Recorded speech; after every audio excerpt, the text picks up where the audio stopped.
Imagine 87,000 people packed into the most iconic soccer stadium on earth. The sun is setting over Mexico City. The air is electric. And then the music starts. This wasn't just a game.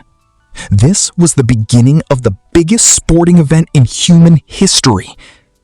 The FIFA World Cup 2026. And the opening ceremony? It wasn't one show. It wasn't two. It was three. 3 countries, 3 ceremonies, 2 days, and a lineup of superstars so stacked it felt more like the Grammy Awards than a soccer match.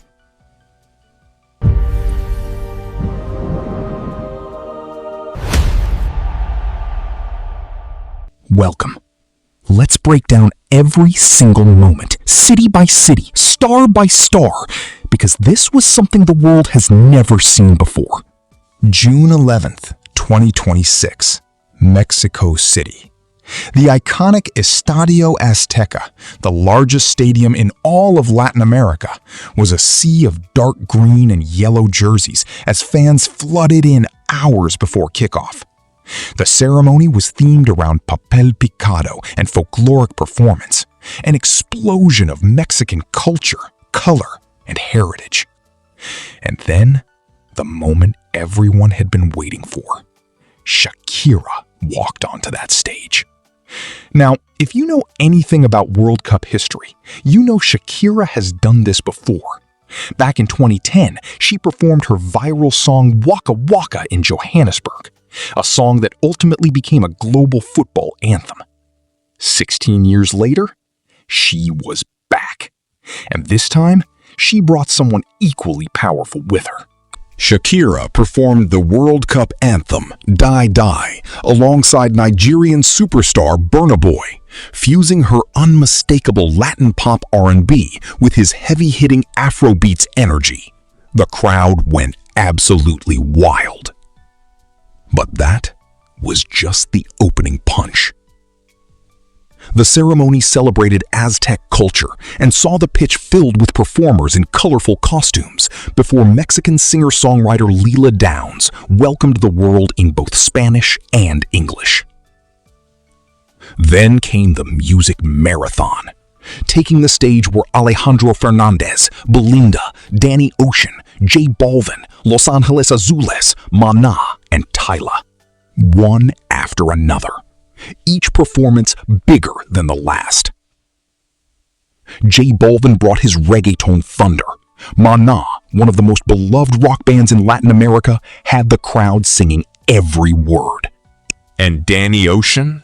He was accompanied by colorfully dressed dancers from the Ballet Folclórico de Mexico as he performed his official FIFA World Cup track, Partidazo. Pure magic.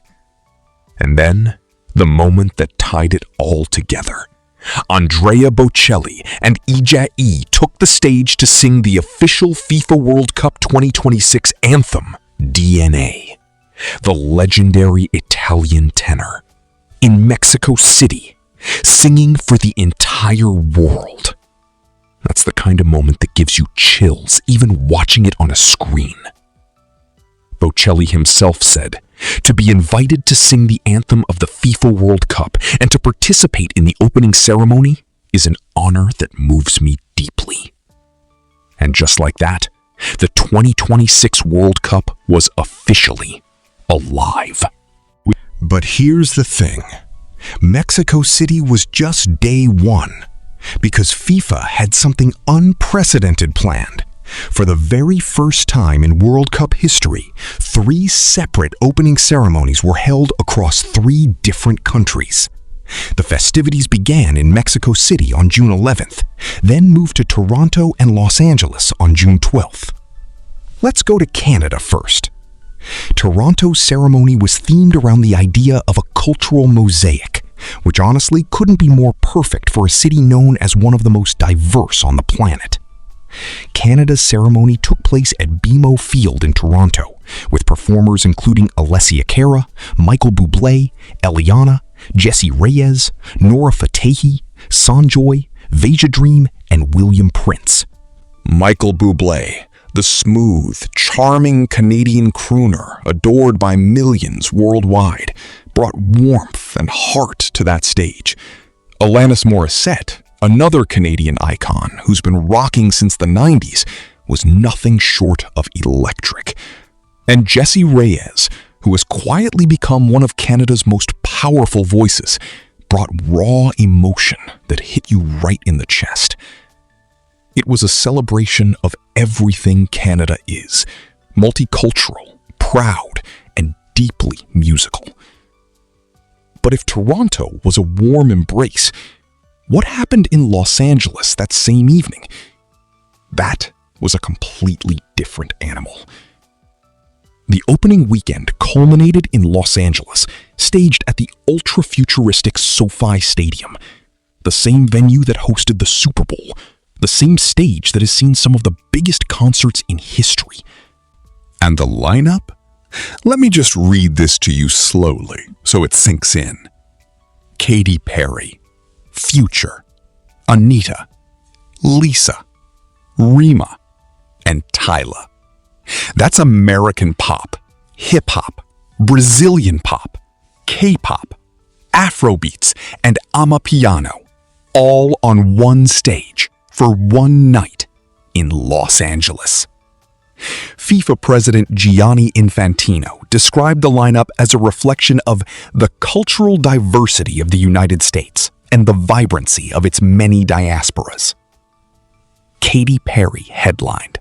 And look, say what you want about where her career has been the last few years, but Katy Perry on a stadium stage with a packed crowd?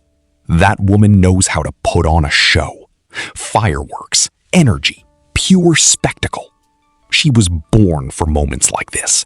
Then there's Lisa, Blackpink's Lisa. Her appearance at SoFi Stadium made history on two fronts. She became the first female K-pop artist and the first Thai performer ever to headline a FIFA World Cup opening ceremony. That is not a small thing. That is historic. This continues the story that BTS member Jungkook started at Qatar 2022 with his performance of Dreamers. K-pop is officially a fixture on the World Cup stage now. Future brought the hip-hop heat.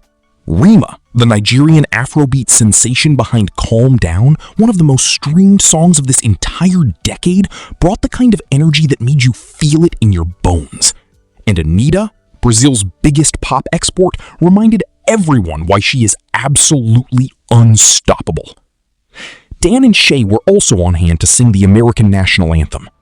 By the end of the night, SoFi Stadium wasn't just a venue, it was a symbol. Now, you might be watching all of this and thinking, okay, cool concerts, but why does any of this actually matter? Here's the answer. The World Cup isn't just a soccer tournament. It never has been. It's the one event on Earth where 4 billion people, almost half the human race, tune in at the same time. It crosses language barriers, cultural barriers, political barriers. For 1 month, the world agrees to care about the same thing. And the opening ceremony is the handshake. It's the moment where the host nation, or in this case, 3 host nations, says to the world, this is who we are. This is what we bring. Welcome. For the first time in FIFA history, 3 separate opening ceremonies were held, one in each host nation, as the tournament expanded to 48 teams and 104 matches. And honestly, it was a masterstroke. Mexico got to celebrate its own history, its Aztec roots, its legendary stadium that has hosted 2 World Cup finals. Canada got to showcase its diversity, its mosaic of cultures that has made it one of the most admired nations on Earth. And the United States got to do what it does best: throw the biggest, loudest, most star-studded show the world has ever seen. All three ceremonies were produced by Marko Balic, the creative director behind several Olympic opening ceremonies, including the recent Milan Cortina Winter Olympics 2026. This man knows how to build a moment. And the music choices weren't random. Every single artist represented something. Shakira, the heart of Latin America. Burna Boy, the voice of a new Africa. Lisa, the global rise of Asian pop culture. Rema, the streaming generation. Katy Perry, the stadium era of American pop. Michael Bublé, the soul of a nation that doesn't always get its flowers. Each performance was a statement, a flag planted, saying, "We are here, and the world is watching." And here's the thing, this was just the opening weekend. The 2026 World Cup runs all the way until July 19th. 104 matches, 48 nations, 16 host cities across the United States, Mexico, and Canada. And on July 19th, the World Cup final at MetLife Stadium in New Jersey, FIFA is planning something that has never been done before in soccer history. A Super Bowl-style halftime show. And the headliners? BTS, Madonna, and Shakira, set to co-headline the first-of-its-kind program. Let that sink in. The biggest K-pop group of all time, the queen of pop herself, and the woman who has now performed at more World Cups than almost any artist alive, all on the same stage, at the World Cup final. If the opening ceremonies were this good, the finale might just break the internet. The 2026 FIFA World Cup has officially arrived. And it arrived with a bang. 3 cities, 3 ceremonies, 1 unforgettable weekend of music, culture, and football. This wasn't just the start of a tournament. This was the start of something that the world is going to be talking about for decades.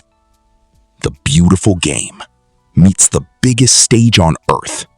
And right now, we are living through history. If you enjoyed this video, hit that like button and subscribe, because we're going to be covering every twist, every shock, and every unforgettable moment of this World Cup right here. Don't miss a single second. The World Cup is here. Let's go.